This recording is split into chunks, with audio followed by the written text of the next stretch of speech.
আসসালামু আলাইকুম। আমি advocate Jannatul Ferdous, Bangladesh supreme court. গত পর্বে আমি মানে ভিডিও বানিয়েছিলাম সাধারণত বিভিন্ন সময় নারীরা যে পুরুষদের দ্বারা নির্যাতিত হয় সেই বিষয়টা নিয়ে। তো এরপর আমার কাছে অনেক পুরুষরাই ফোন করে বা বিভিন্ন মেসেজের মাধ্যমে বা কমেন্টসের মাধ্যমে জানতে চেয়েছেন যে নারীদের পাশাপাশি পুরুষরাও তো বিভিন্ন সময় নারীদের দ্বারা নির্যাতিত হয়। তো পুরুষদের জন্য কোনো আইন আছে কিনা? তো আজকে আমি এই পুরুষ নির্যাতন অর্থাৎ পুরুষ নির্যাতিত হলে আপনারা কি করবেন সেই বিষয়টি নিয়ে কথা বলবো। আমাদের সমাজে কিন্তু দেখা যায় যে বর্তমানে নারীদের পাশাপাশি পুরুষরাও কিন্তু বিভিন্নভাবে নারীদের দ্বারা নির্যাতিত হয়ে থাকে।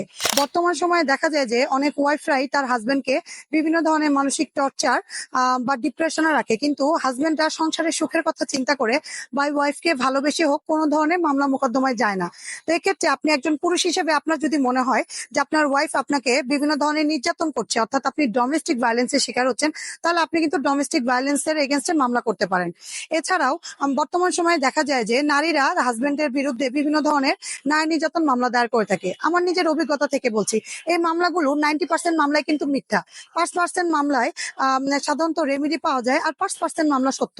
তো যদি ধরা যায় তাহলে এই যে নারীরা যে পুরুষের এগেনস্টে মামলা দায়ের করে, এই মামলার 95% মামলাগুলো কিন্তু মিথ্যা। তাও বর্তমানে নারী ও শিশু নির্যাতন দমন সংশোধনী 2025-এর 17 ধারায় স্পষ্ট করে বলা হয়েছে যে যদি কোনো নারী তার হাজবেন্ডের এগেনস্টে যে কোনো ধরনের নারী নির্যাতনের মামলা করে, যেমন 11 ক, খ, গ বা যৌতুক মামলা, যে কোনো ধরনের নারী নির্যাতন মামলা করে এবং বিজ্ঞ আদালতে সেটা সাক্ষী বা জেরার পর যদি প্রমাণ হয় যে ওয়াইফ তার হাজবেন্ডকে ফাঁসানোর জন্য এই নারী ও শিশু নির্যাতন দমন আইনের কোনো মিথ্যা মামলা দায়ের করেছে, তাহলে কিন্তু বিজ্ঞ আদালত চাইলে যিনি অভিযোগকারী অর্থাৎ যিনি বাদী হাজবেন্ড এগেনস্টে মিথ্যা মামলা করেছে তাকে কিন্তু 2 বছরের পানিশমেন্ট দিতে পারে। এছাড়া তাকে কিন্তু আপনাকে ক্ষতিপূরণ দেওয়ার জন্য বলতে পারে।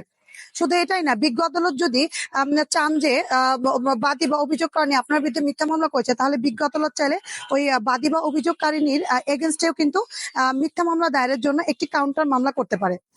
পুরুষদের উদ্দেশ্যে একটি কথা বলবো যে আপনার যদি মনে হয় যে আপনার ওয়াইফ আপনার বিরুদ্ধে মিথ্যা নারী নির্যাতনের মামলা করেছে বা আপনি বিভিন্ন সময়ে আপনার ওয়াইফ দ্বারা নির্যাতনের শিকার হচ্ছেন, মানসিক টর্চার বা ডিপ্রেশনে আছেন, তাহলে আপনি আর ভয় পাবেন না। আপনি এখনই রুখে দাঁড়ান। বর্তমান যে আইনটি করেছে নারী ও শিশু নির্যাতন দমন আইন সংশোধনী 2025-এর 17 ধারায় কিন্তু স্পষ্ট বলেই দিয়েছে যে আপনার ওয়াইফ যদি আপনার বিরুদ্ধে মিথ্যা মামলা করে থাকে তাহলে কিন্তু আপনি তার বিরুদ্ধে কাউন্টার মামলা করতে পারবেন। অর্থাৎ এক্ষেত্রে বিজ্ঞ আদালত আপনাকে ক্ষতিপূরণের নির্দেশ দিতে পারেন বা আপনার ওয়াইফ বা বাদীর বিরুদ্ধে কিন্তু কাউন্টার একটি কেস করে দিতে পারবেন। আসসালামু আলাইকুম।